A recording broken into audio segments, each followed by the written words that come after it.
Hello friends और welcome to चापडीज intraday trading tutorials. मैं अशोक एक बार फिर आपका मेरी ट्रेडिंग ट्यूटोरियल में स्वागत करता हूं। तो जैसे कि मैंने आपको मेरी लास्ट ट्रेडिंग ट्यूटोरियल में बताया था कि हेजिंग स्ट्रेटजी क्या होती है और हेजिंग स्ट्रेटजी को यूज़ करते हुए कैसे आप प्रॉफिट बना सकते हैं। तो मैंने ज़्यादा डिटेल में नहीं बताया था लास्ट ट्यूटोरियल में।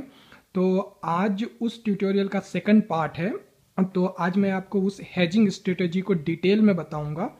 तो सबसे पहले तो आपको ये जानने की ज़रूरत है कि आपको हेजिंग स्ट्रेटजी कब करनी है।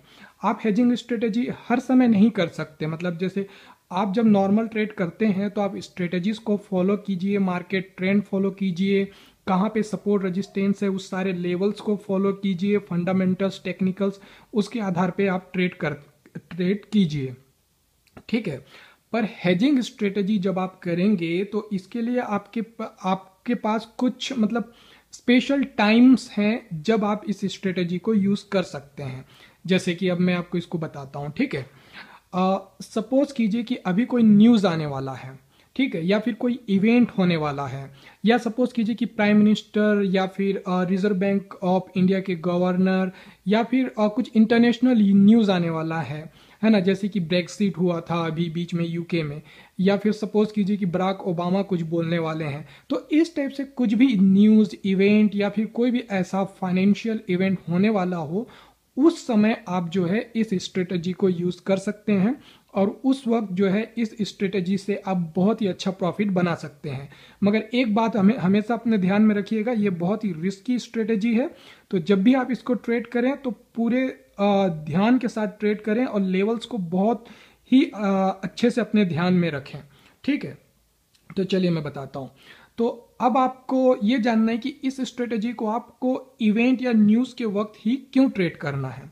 तो जैसे आपने देखा होगा, जब कभी भी कोई न्यूज आता है तो मार्केट बहुत ही ज्यादा वोलाटाइल हो जाता है और मार्केट में बहुत तेज मूवमेंट आता है। मार्केट बहुत तेजी से अपसाइड जाता है, फिर उतनी ही तेजी से वापस डाउन साइड आ जाता है।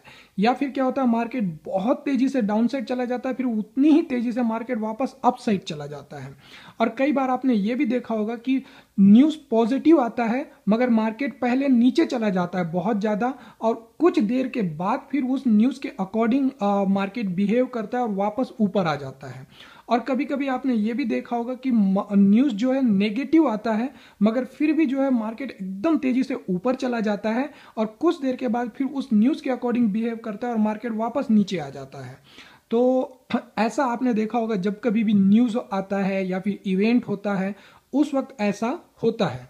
तो अब एग्जाम्पल के तौर पे अगर हम लेते हैं तो अभी जो ब्रेक्सिट हुआ था कुछ हफ्तों पहले, जो अभी ब्रेक्सिट हुआ था यूके में, तो आपने देखा था कि जिस दिन ब्रेक्सिट होना था उस दिन जब मार्केट खुला तो खुलते ही साथ कम से कम 300 से 400 पॉइंट नीचे खुला और विथ इन 1 to 2 आवर्स मतलब 9:15 को मार्केट के खुलने के बाद 11:30 बजे तक मार्केट लगभग टोटल 1000 पॉइंट के आसपास नीचे गिर गया था, बैंक निफ्टी, है ना। और फिर विथ इन मतलब 2 to 3 आवर्स मतलब मार्केट के बंद होने के पहले पहले 3 बजे के आसपास तक वापस बैंक निफ्टी ने अपना पूरा का पूरा जितना डाउन हुआ था 1100 पॉइंट पूरा कवर कर लिया और वापस उसके थोड़ा सा ऊपर भी आ गया। तो आपने देखा एक दिन में कितना बड़ा मतलब मूवमेंट आया, 1100 पॉइंट नीचे गिरा और 1100 पॉइंट वापस ऊपर भी चढ़ गया। तो ऐसा जो टाइमिंग होता है उस वक्त जो है आपको हेजिंग स्ट्रेटजी को यूज करनी है, क्योंकि इस वक्त मार्केट में बहुत तेज मूवमेंट आता है। तो इस तेज मूवमेंट को आप भुना सकते हैं अगर आप इस स्ट्रेटजी को यूज करते हैं। अब जब न्यूज का टाइम होता है उस वक्त अगर आप नॉर्मल स्ट्रेटजी से ट्रेड करेंगे तो उस वक्त जो है आपको लॉस होने के चांसेस रहते हैं, क्योंकि आपको नहीं पता कि न्यूज क्या आने वाला है।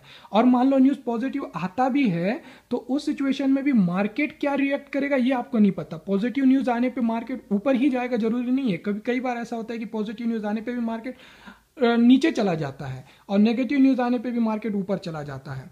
तो कई बार मार्केट अपोजिट रिएक्ट करता है और कुछ समय के बाद फिर उस न्यूज के अकॉर्डिंग जाके जो है फिर वो पॉजिटिव रिएक्ट करता है ना।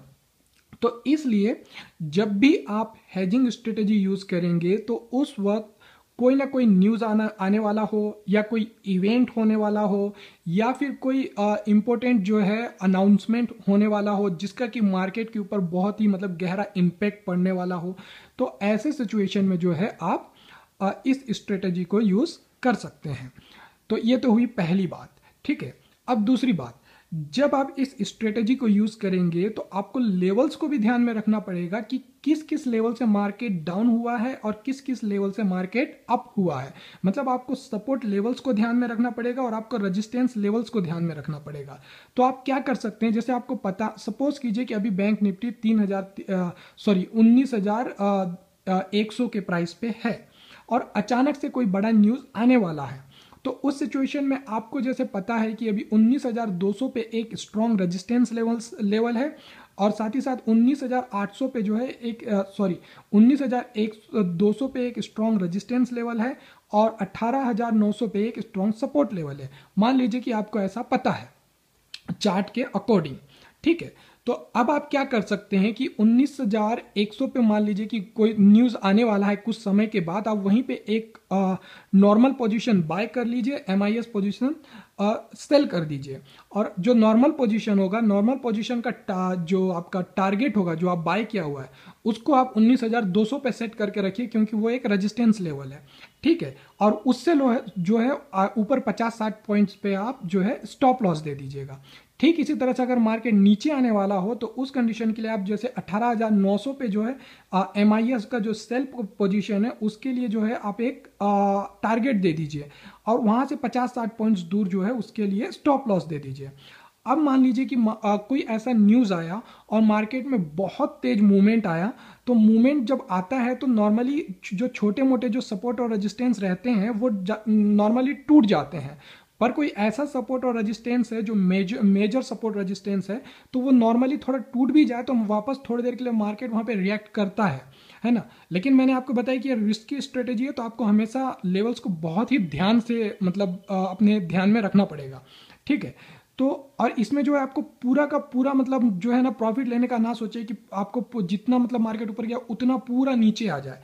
जैसे 19,100 पे से मान लीजिए मार्केट अगर 19,200 तक गया, वहां पे आपका बाय का पोजीशन स्क्वायर ऑफ हो गया, आपको 100 पॉइंट्स का प्रॉफिट है, और जो सेल का पोजीशन है वो 100 पॉइंट लॉस में है। फिर अचानक से मान लीजिए एकदम क्विक डाउन साइड में आ गया 19,150 तक, आप तुरंत वहां पे आपके जो सेल का जो MIS पोजीशन है उसका आप क्लोज कर लीजिए, तो आपको 50 पॉइंट्स का सीधे प्रॉफिट आ गया।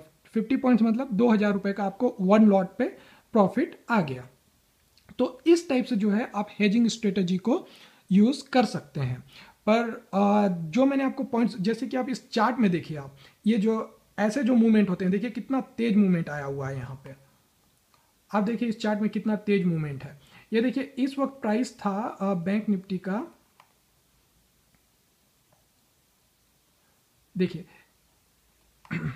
सॉरी, ये देखिए यहां से कितना तेज मूवमेंट है, नीचे आया और विथ इन 10 मिनट देखिए यहां से मार्केट इतना नीचे आया और यहां से वापस इतना ऊपर चला गया, और वापस फिर मार्केट यहां तक नीचे आ गया और यहां से वापस यहां तक चला गया। और इतना प्रोसेस कितने देर में हुआ है आप देखिए।